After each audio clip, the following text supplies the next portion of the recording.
I think we have left the male child behind. It has to be more than just about, how successful or how much money or how many cars someone has. Women are always fighting to be equal to men. You are probably in your mid-30s, in your 40s. Seriously, at that age, you want to be someone with potential? I hope I will still leave this place as a brother, not as a sister. A warm welcome to Sistertalk. We are so excited to be back in your homes. And today, as usual, I've got my sisters on the couch. And for those who haven't watched the show, on my left-hand side, this is my sister Lillian Mbaiwa. Hi. On my right-hand side, my other sister Jacqueline Rugayo. Hello. And today, oh my gosh, we've got a penguin, a unicorn, I don't know what. We have a guy with us. And so people may have been watching our show and thinking, oh, we're only talking about women's issues. But today we have a guy. And so we're so excited. We've got Ronny, sorry, you told me I must say Ronny. Thanks for inviting me, Ambuya.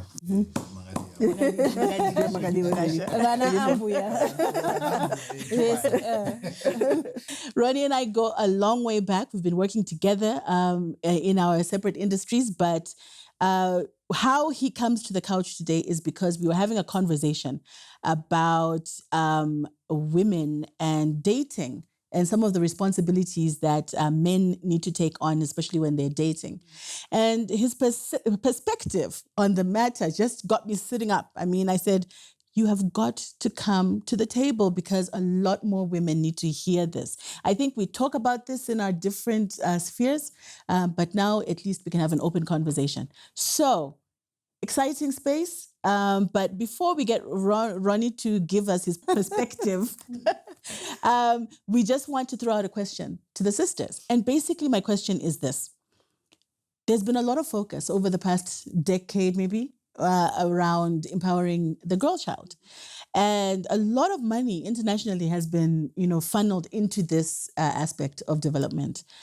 Have we not left the boy child in all of that? And is that not really showing the gap in terms of how people are interacting, whether it's marriage, whether it's dating, whatever that social interaction is? Have we not left out the boy child? And if so, what needs to be done? So, Auntie Jackie, maybe you can start the conversation off. Tell us. Okay, this is really a difficult topic, right? Yeah. But anyways, my perspective, I think there's been a lot of effort for sure in terms of the girl child. I think it was necessary. I don't think we're even there yet because the focus, however, has been on equipping the girl child with education, with opportunities, because, they have been left behind in that area. But at the same time, one of the challenges I'm finding is that I think, just observing the societies where we live, I think we have left the male child behind. Not necessarily in education and workspace and all of that, but I think socially, in other social areas. I'm not sure whether we are doing enough to create a well-rounded male child. So when you say well-rounded, it resonates. A comment that Auntie Lil spoke about resonates very deeply with me. Auntie Lil, you were talking about the fact that, as much as we may be uplifting here, the gap here needs to be addressed, and you have your own perspective on that. Share that with us. Okay. So I think it's been great to uplift the girl child, and it was needed. And I agree with Auntie Jackie that it's something that really was overdue and is required. And like she said, we are not yet there. There's still a lot of work to be done. I also think that at the same time, there was not enough focus on the male child. And the reason why I think, there wasn't so much focus on the male child is that the male child was already socialized to be in the corporate space and to be able to survive and to be able to take on a role as a breadwinner in a family and all those things. I think with the girl child now upskilling, it's creating a bit of misalignment, I think, where now our children, the male child, not really my generation, because I think if I think about my son, I think my son is the more modern child who would expect his girlfriend, for example, to also to also pay for the lunch, if you know what I'm talking about. But a certain generation, I think below that, there is now some misalignment because, this girl child that was supposed to have been playing a role as more domesticated is now playing a role in the business sense as well. So really, I think it's for everybody to kind of there is need for programs that address, both sides so that there is more alignment. So what do we do to today's youth that is facing this challenge? Because yes, programs I get, but okay, so what happens today? So Ronny, what's happening out there in terms of just these relationship dynamics? We were talking about dating, but that's one of many different relationship types that are out there. But what do we need to do? This is a very exciting conversation and somewhat controversial. I hope I will still leave this place as a brother, not as a sister. After you have tamed me or diluted me, and the brothers will be looking for me out there. Definitely. Today's guys or males are facing a challenge in terms of the modern woman who has been, uplifted as compared to the older generation of women. But that change and empowerment of women is created or come with its own set of challenges, as it were. And I like what Lillian said, that whilst we have been focusing on empowering the girl child, so socially, we have not really been doing much also to the male child, because the assumption by society is that the male child is advantaged already, so there's no need to focus on them. But this is why I'm saying, so that creates now a challenge for Lydian was talking about his son. So going forward, there are going to be, a new set of challenges. I see it differently, somewhat controversially from, what you guys are saying. What do you say? That's what we want to know. That's what we want to know. What you guys are saying. I feel like, I don't know, women are always fighting to be equal to men, right? But I don't know what this equality is. As a male. So I'm not a woman, so I'm speaking on behalf of men. As a guy, I don't understand, because I think we were created differently, and our roles in this world are different. So we should be complementing, not fighting. So yes, women can now, work the same jobs as guys, get the same pay, and, blah, blah, blah. But if you look, for instance, in areas like politics, it's a rough world there. If you go into that, there's not a lot of women who are making it, because it's tough, and women withdraw. So I'm just using that to show that, men and women are different. So there's certain areas where you see women withdrawing because they cannot go head to head with men, because we're talking of this equality. And if you want, and then what has been done is you've got a quota system to say women have got a quota for them to be in politics. So it's not end, this equality that women are fighting for. So I don't know how. It's true. Hey. Hold that thought. Hold it. Dying to comment. No. Save it. Okay. Guys, we have to take a break, but this is exactly, now we are getting into the rhythm. Thanks, Ronny, for that comment. We're going to take a break. Don't touch that dial. Don't press that button. We'll be right back.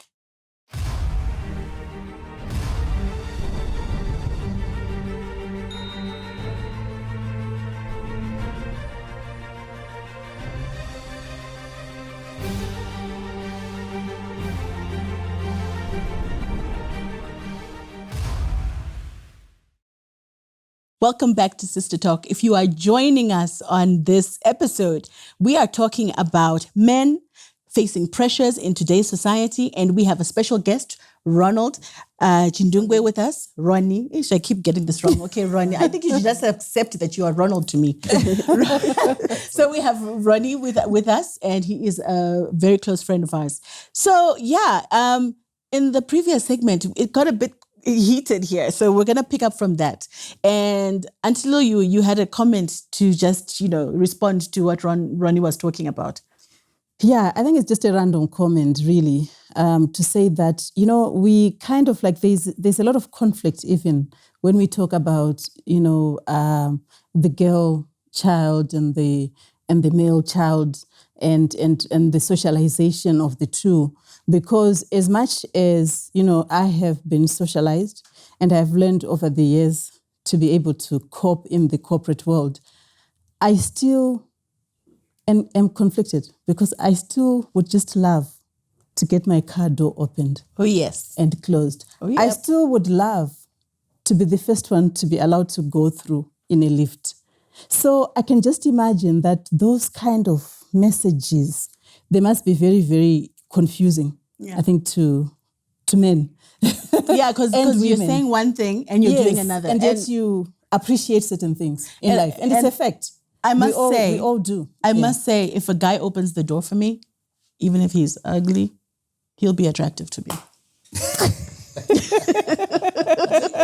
He will be so attractive because you know what? It's way beyond just the appearance. He's got a heart. Uh-huh. He will probably appreciate me more than other guys, So you go beyond the external, features, and you really, really, because that I think just does something to me. So I'm getting the vibe that, ladies, you want to have your cake and eat it at the same time.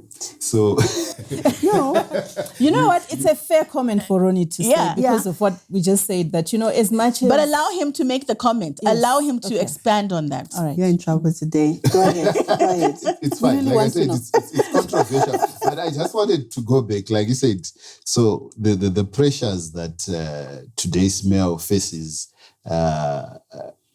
In as far as, let's say, the dating game, true, men are facing many challenges because, like I said, I think the way we are created by the Creator is such that we are the providers, but women have fought for equality, so they are also now able to provide.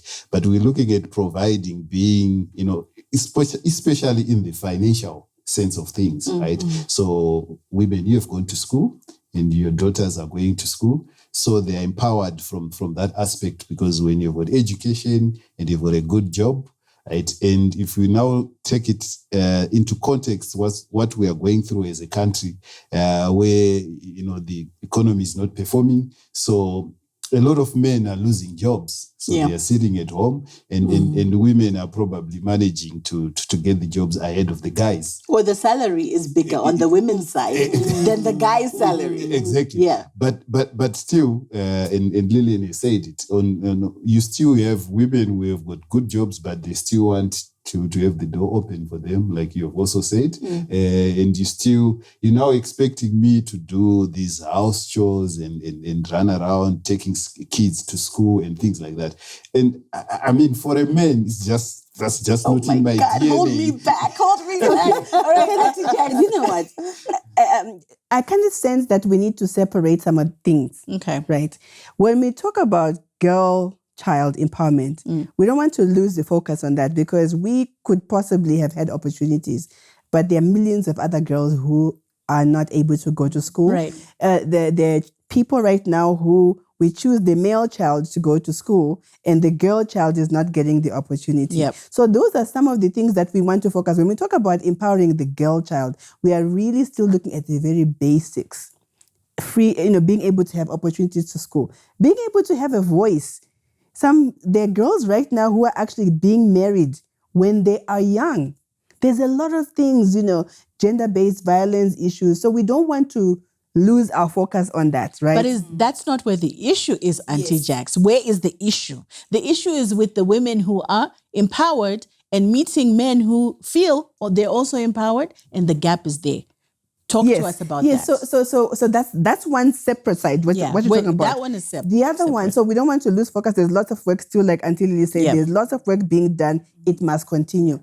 But on the other side, I also agree with my male brother here that I think in that environment, we shouldn't lose the focus on the male child as well, or on the males. I think you mentioned the issue of males, they always have a role to provide for them.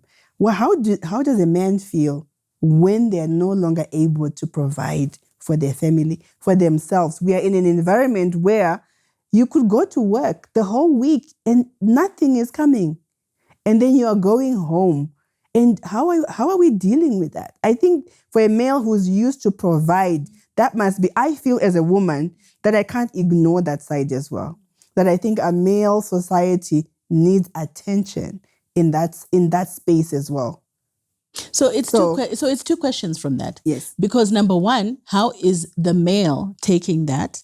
And how is the woman that he is with taking that? Mm-hmm. And I think Ronny had started talking about that. Yeah. He was saying, we want our cake and we want to eat it too. Which, by the way, I don't understand that, because technically, if you're going to eat the cake, you have to have it. Right? So for me, I think that's where the crux is, and it's a question for all of us. I think women, we also get it wrong. We put a lot of pressure on our men. And I see it even with young girls who are wanting to date. There are conversations where I've had, and it's like, where does he work? What's his salary? What does he drive? All of that. And if he's not, up to scratch, they're not even going to have a conversation with this guy. Is that fair? And is that what's happening, Ron? True, it's happening. I mean, so look at that scenario. Let's just be realistic. So the guy goes after the girl, naturally, in the natural scheme of things, although things have been reversed nowadays. But like you are saying, so all the young, empowered, educated ladies out there who are single, it's like now when they're getting into a relationship with a guy, it's like they want to buy a car or a cell phone. They now look at the specs, how much RAM does it have? Is that a bad thing? Is that a bad thing that I want quality in my life? It's good and bad. It's good and bad. It's nice that you set your specs, so to speak, that you want. Standards. Exactly. But like I said, life is life. Life happens. So if you meet a guy who doesn't have a car, but he's got potential to buy a car in the next 5 years. So what do? You want the guy to have a car today. You want the guy to have a job with a 6-figure salary today. But like I'm saying, this is Zimbabwe. This is what's happening. There are no jobs like that out there. Or if they are there, they are very few. So not many of us can afford them. But I've got a degree. I mean, we've got 22 universities in Zimbabwe right now. So the chances are these single guys and single girls, they've gone to the same universities. But when they leave this college, the expectations of the young ladies is that they want a guy who is within the same, but he has got all these things. I don't know why, if that is why they then end up, going out with sugar daddies. And this is exactly why they never marry their classmates. Because of that, they may actually be looking for men who have already reached that level. And is it right? Is it not right? We're going to pick that up in the last episode, in the last segment of the show. But ladies and gentlemen who are watching today, because I know that the gentlemen are watching. I know you are watching. So stay tuned. We're going to take a small break, but we'll be right back.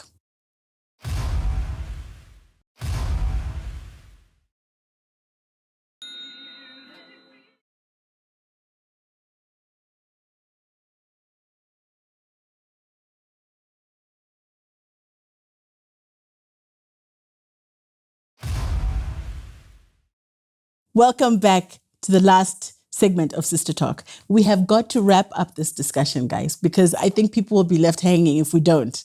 So what we're going to do is just simply go around and we just have to kind of give our parting words. What is it that we want people to get out of this conversation at the end of the day? what is it that we want people to actually do, maybe empower those who are also facing these challenges. So, we'll start with you, Ronny. No, actually, we won't start with you because you need to close this show for us. Let's start with Auntie Jackie. Okay, well, I think, you know what, there's so much. I think we should continue to focus to uplift the girl child, in the areas that we talked about. But I think, when we talk about potential, that's at an individual level. I can't help but to think that we need to think as a person, who do I want to be with? And that's my right. That space cannot be given away to anyone. And I must think carefully and not only look at one side, which is economic. As a woman, I'll be like, if I was to tell my younger me, I'd say, look at everything. Because the grass sometimes look greener on the other side, but go deeper and find out that person with the pockets. Do they also have a good temper? Will they love you? Will they open the doors for you? All of those things that you want. I think it's important to look at everything. When you said opening the doors, I had a vision in my mind. I can just imagine those 23, 24, 25-year-olds going, I need a door. So I need the money. So I think that may be the feedback that you may get. That's why I said an individual absolutely, level. Yeah, absolutely. But the girls' choir will have a response for that one. Atilo, tell us. Yeah, I think we've touched on so many different dynamics, around this issue. I think for me, I really feel a lot of sympathy, I think, towards both male and female, because we're going through some transitioning in the way, in our norms and even in our culture, in the way that we're socialized. So I think all I can say is that I agree with you that let's look at potential in terms of other factors. Not so much just economic. Economic is important, yeah, I understand. And definitely potential in economic sense is important. But, like you're saying, potential, I think, could be, do we have the same background? Are we, because I know that, you may just want to consider if somebody has a similar background to yours, and you have the same values. And, are you, I don't know. Do you get along? Are you friends? Yeah. First and foremost, and so forth. Let's look at other things. So and it's a total package. I think, and most importantly, I think let's, I was listening to a video yesterday, that was talking about, how when you come together, a man and a woman, either engaged or whatever, you need to understand that you've come together to sort of like serve a purpose together, towards God. And for you to be able to do that, I think prayer is just really something that, you can't live without. So, for me, that's what it is. I think let's pray it out, a lot of these things. They're complicated. Yeah. Mm-hmm. Yeah. I think for me, my message is for the guys. Honestly, I big up to guys. I even asking a girl out is hard because there's so much rejection that goes with that. So how much rejection do men actually go through? And as women, maybe do we belittle that because it's societal and maybe we expect them to? So, but I think in the same breath, I think men should also understand that they should not feel is disempowered. Is that a word? Yes. They shouldn't feel less of a man because a woman may be earning more money than him, or maybe doing more in the of the male role, which is the traditional male. I think it's a give and take. I think it's about compromise. I think it's about understanding what people bring to the table as a union. But it's also generational. We were talking about this whole potential conversation. Potential is generational as well. The 20-year-olds and the 40-year-olds and 60-year-olds, it's different. It's a different conversation. So for me, I think it's about compromise. But Ronny, wrap this up for us. Tell us. Thanks very much, Ambuya. What I want to say is mostly for the guys out there, since I'm the only brother here. There's definitely a lot of pressures on today's men in terms of this dating game. And it's more amplified and it's not helped by the fact that economic wise things are not working out. So imagine if you are approaching a woman and wanting to ask her out, it's a given that, you have to sweeten the proposal. You can't, words mean nothing. So the potential is shown by, what you have and what you bring. So I'm just thinking right now, how much does a movie cost? And a lot of guys are out of employment, or what they are earning is not enough. They can't even afford to buy themselves lunch. So if you look at such a situation and now you are going to ask somebody out, it becomes a tall order, let alone if you are going to approach a lady who is working. So she's well-to-do. So, you have to double your efforts, as it were, because she can buy herself lunch. She can take herself to the movies. So if you are going to, but love is a natural thing. It's a natural attraction. So I'm attracted to this beautiful lady who just happens to have the means to provide for herself. So that just shows you the pressures that us guys, or today's guys, are facing. But guys, don't give up. Persevere. If you've got the charm, this is the chance where you need to use your sweet talk. Like Ronny here. And I mean, who knows? The ladies who respond in kind to your request. So I think we need to see a lot more guys chasing the women. I don't want to be chased by a woman. Oh, that's a topic for another day. I know, like, why are you starting these comments now at the end? So once the pressures are there, but life is life. Life continues to happen, and the natural needs of guys and women to be together, because love is a beautiful thing, and we can only build our nation by having fruitful relationships that are not based on materialistic things. Nice close. Amen. Well done. I was about to say, I feel like Amen. saying amen to Amen. that. Well, this brings us to the end of our show, but I'm so excited to at least, have a different twist to the conversations that we have. Ronny, today, you've really brought it to the table, and I must say you are the only guy who was willing to come on the show, and it takes a lot of self-confidence to do so. So this is much appreciated. Sisters, can we just thank Ronny? Thank you, Ronny. Thank you, Kwasha, Ronny. we would hug you, Thank but you. you're like a Kwasha. Okay. Thank you so much. Thanks so And for much. our viewers, once again, thank you so much for bringing us into your homes every week, every other week. We are so excited to be engaging with you. So this brings us to the end of another dynamic episode of Sister Talk. This is a really exciting space for us as we continue the journey on talking about matters that affect sisters across the country.